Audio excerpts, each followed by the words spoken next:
إنما يخشى الله من عباده العلماء۔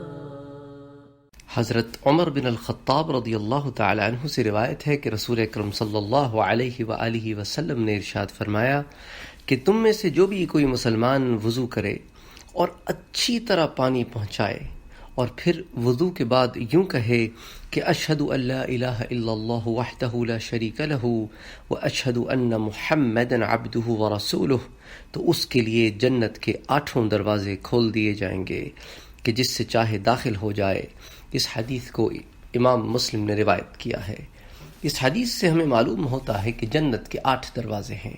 حضرت ابو ہریرہ رضی اللہ تعالی عنہ سے روایت ہے کہ رسول خدا صلی اللہ علیہ وآلہ وسلم نے ارشاد فرمایا کہ جس نے اللہ کے راستے میں یعنی اللہ کی رضا کے لیے ایک قسم کی 2 چیزیں مثلا 2 درہم یا 2 دینار یا 2 روپے یا 2 کپڑے وغیرہ خرچ کیے تو جنت میں اس کو بلایا جائے گا کہ اللہ کے بندے یہ بہتر ہے، جو شخص نماز والا تھا اسے نماز کے دروازے سے بلایا جائے گا، جو شخص اللہ کی راہ میں نکلا اسے اس دروازے سے بلایا جائے گا، اور جو شخص صدقہ والا تھا اسے صدقے کے راستے سے بلایا جائے گا، اور جو شخص روزے والا تھا اسے باب الریان سے بلایا جائے گا۔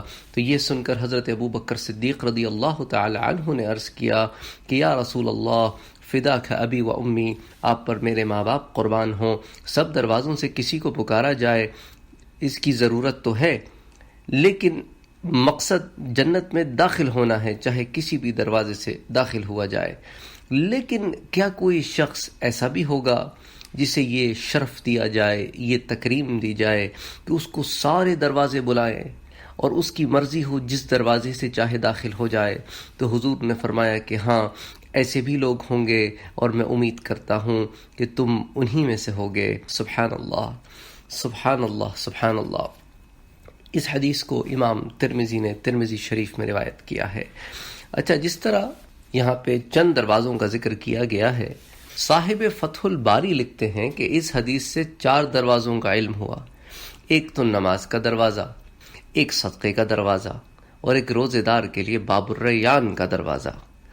اس کے بعد وہ لکھتے ہیں کہ باب الحج بھی انشاءاللہ یقیناً ہوگا، اور ایک دروازہ ان حضرات کے لیے ہوگا جو غصے کو پی جاتے ہیں۔ سبحان اللہ سبحان اللہ سبحان اللہ، جس کے متعلق مسند احمد میں ایک حدیث وارد ہوئی ہے۔ اور ایک دروازہ الباب الایمن ہوگا، جو ان لوگوں کے لیے ہوگا جو توکل کرتے ہیں، جو کمپلین نہیں کرتے رہتے، وہ خوش رہتے ہیں جو اللہ نے ان کو عطا کیا ہے، اور حرص نہیں کرتے رہتے، اور طمع نہیں کرتے رہتے، اور لالچ نہیں کرتے رہتے، کوشش کرتے ہیں پر اللہ جو دیتا ہے اس پہ توکل کرتے ہیں۔ تو ان کے لیے ایک دروازہ ہے جسے الباب الایمن کہا گیا ہے، جس طرح روزے داروں کے دروازے کو باب الریان کہا گیا ہے۔ اور ایک دروازہ جو ہے، جو 8واں دروازہ ہے، وہ باب الذکر ہوگا، جس کی طرف ترمذی شریف کی ایک حدیث بھی اشارہ کرتی ہے۔ تو یوں علماء کرام کہتے ہیں کہ یوں 8 دروازے ہوں گے۔ بعض کے نزدیک 8واں دروازہ باب العلم ہوگا۔ اب علم ہو یا ذکر ہو، دونوں ایک ہی زمرے میں آتے ہیں۔ جس کو علم ہوگا وہی ذکر کرے گا، اور جو ذاکرین ہوں گے وہ علم والے بھی ہوں گے، واللہ عالم۔ پھر لکھتے ہیں کہ یہ بھی احتمال ہے کہ حضرت ابو بکر صدیق رضی اللہ تعالی عنہ کے فضائل و مناقب میں جن دروازوں کا ذکر ہے، یہ جنت کے اصل ابتدائی بڑے پھاٹکوں کے علاوہ اندرونی دروازے ہیں، کیونکہ اعمال صالحہ 8 سے بہت زیادہ ہیں، اس لیے ہر عمل صالح کا اگر ایک دروازہ ہو تو بہت دروازے ہونے چاہیے۔ اس لیے یہ بات زیادہ خیال میں آنے والی ہے کہ اعمال صالحہ کے اندرونی دروازے کئی ہوں گے۔ ایک مرتبہ امیر بصرہ حضرت عتبہ بن غزوان رضی اللہ تعالی عنہ، جو صحابی رسول ہیں، انہوں نے خطبہ دیتے ہوئے ارشاد فرمایا کہ بلا شبہ تم ایسے جہانوں کی طرف کوچ کرنے والے ہو جہاں سے اور کہیں جانا نہ ہوگا، لہٰذا تم یہاں سے بہترین اعمال لے کر روانہ ہونا۔ پھر فرمایا کہ ہم کو یہ بتایا گیا ہے کہ جنت کے کواڑوں میں سے 2 کواڑوں کے درمیان 40 سال کی مسافت کا فاصلہ ہے، اور یہ یقینی بات ہے کہ ایک دن ایسا آئے گا کہ داخل ہونے والوں کی بھیڑ کے سبب اتنا بڑا دروازہ بھی تنگ پڑ جائے گا۔ اس حدیث کو امام مسلم نے روایت کیا ہے۔ اچھا، ایک اور حدیث میں آپ کے سامنے پیش کرتا ہوں، پھر ہم ان دونوں کا موازنہ بھی کریں گے اور ان کو ملانے کی کوشش کریں گے، کیونکہ عموماً ہوتا یہ ہے کہ جب لوگ ایک سے زائد حدیث پڑھتے ہیں جن میں الفاظ کا فرق ہوتا ہے تو وہ کنفیوز ہو جاتے ہیں، ان کی سمجھ میں نہیں آتا کہ آیا یہ لے کہ یہ لیں، اور دونوں احادیث ہیں۔ تو بخاری و مسلم کی ایک حدیث میں ہے کہ حضور نے ارشاد فرمایا کہ قسم ہے اس ذات کی جس کے قبضہ قدرت میں میری جان ہے کہ جنت کے کواڑوں میں سے دو کواڑوں کے درمیان اتنا بڑا فاصلہ ہے جتنا شہر مکہ اور حجر کے درمیان ہے۔ اور اس حدیث کو امام بخاری اور مسلم نے بھی روایت کیا ہے، اور اس کو الترغیب و ترہیب میں امام منذری نے بھی روایت کیا ہے۔ اچھا، یہ حجر کیا ہے؟ صاحب مجمع البحار لکھتے ہیں کہ حجر بحرین کی دارالسلطنت ہے۔ اب مکے سے بحرین کی دارالسلطنت کا جو فاصلہ ہے وہ 40 سال کا تو ہو نہیں سکتا جیسا کہ پچھلی حدیث میں ہے۔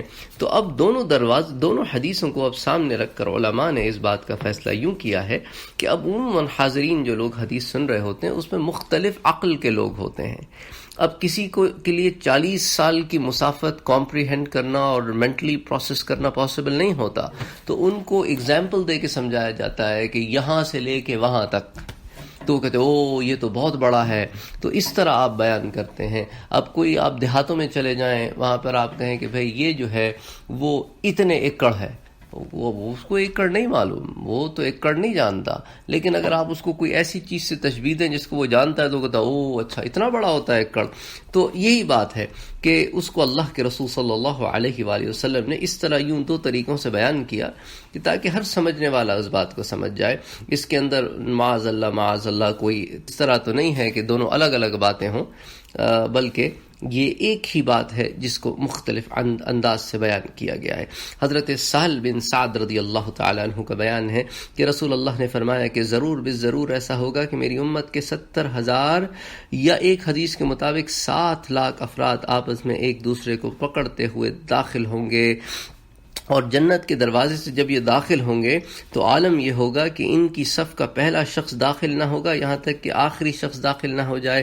مطلب یہ کہ پوری کی پوری جو لائن ہے وہ ایک ساتھ جنت میں داخل ہوگی، یعنی 70,000 لوگ یا 7 لاکھ لوگ ایک لائن میں کھڑے ہوں گے۔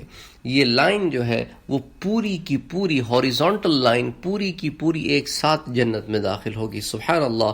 ان لوگوں کے بارے میں حضور نے فرمایا کہ ان کے چہرے اس طرح چمکتے ہوں گے جیسے 14ویں کا چاند ہوتا ہے۔ اس حدیث کو امام منذری نے الترغیب و ترہیب میں روایت کیا ہے، اور یہ امام بخاری اور امام مسلم نے بھی روایت کیا ہے، تو یہ متفق علیہ حدیث ہے۔ وفوق كل ذي علم